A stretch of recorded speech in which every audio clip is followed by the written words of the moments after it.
백세 항산화 주치의니까 네. 좀 효율적으로 항산화 관리를 할 수 있는 식품을 알려드리려고 그래요. 네. 아, 예. 그 정체는 뭐냐면 네. 바로 짠! 짠! 이게 뭐예요? 비닐 같기도 하고. 이게 뭐지? 자, 이 정체는 뭐냐면요. 네.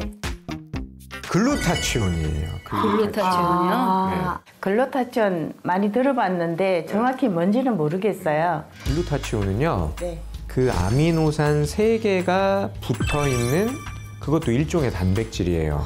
그런데 이 글루타치온이 항산화 작용을 하기 위해서 내 몸에서 저절로 만들어지는 그런 천연적으로 만들어지는 성분이라고 보시면 돼요. 몸에서 저절로 만들어지는 거예요? 맞아요. 원래 내 몸에서 저절로 만들어지는 건데 특히 어디서 많이 만드냐면 간에서 많이 만들어요. 네. 간에서 이 글루타치온을 만들어서 활성산소를 없애고 세포를 보호해주는 그런 작용을 하는 거예요. 강력한 항산화 작용으로 활성산소를 제거하고 면역 촉진 및 해독에 관여하는 글루타치온은 다른 항산화 성분을 재생시켜주는 역할도 합니다. 보통 우리가 뭐 항산화 성분 이런 얘기들 많이 하잖아요. 그런데 항산화 성분이 한두 개는 아니고 여러 가지 항산화 성분들이 서로 좀 일을 나누어서 혹은 협력을 해서 주거니 받거니 하면서 일을 해요. 이걸 그래서 우리가 항산화 네트워크라고 하거든요. 그러니까 여러 항산화 성분들이 네트워크를 이루면서 항산화 작용을 하는 건데 그 항산화 네트워크의 핵심, 총 책임자가 글루타치온이에요. 글루타치온이 부족하거나 없는 상태에서 비타민 C나 비타민 E만 있으면 그 비타민 C나 비타민 E가 제대로 항산화 작용을 못하는 거예요. 우리 몸에서 주로 해독을 담당하는 간에서 글루타치온의 많은 양이 생성되는데요. 문제는 나이가 들수록 줄어든다는 것. 20대 이후 10년마다 15%씩 가파르게 줄어들 정도입니다. 자, 이 글루타치온이 있으면은 내 몸에서 세포막도 보호해줘요. 활성산소를 없애주는 작용도 해요.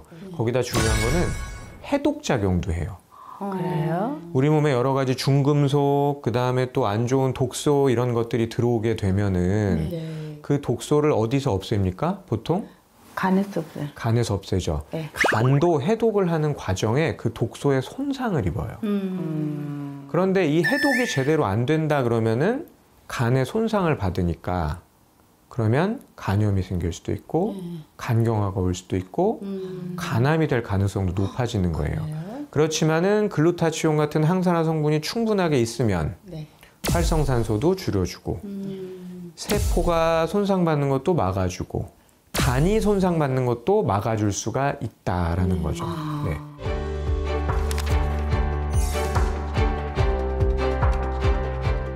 실제로 간 기능 장애를 가진 비알코올성 지방간 환자에게 글루타치온으로 치료를 시행한 결과 간 세포를 손상시키는 효소의 수치가 유의하게 낮아진 것으로 나타났는데요.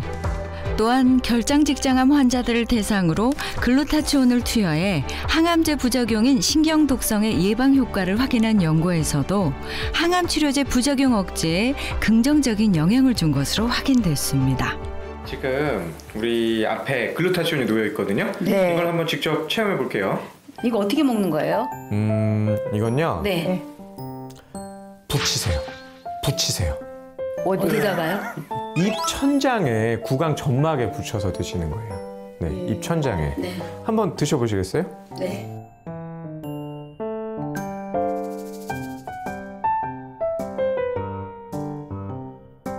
이건 왜 입천장에 붙여서 왜 녹여 먹어야 되는 거예요?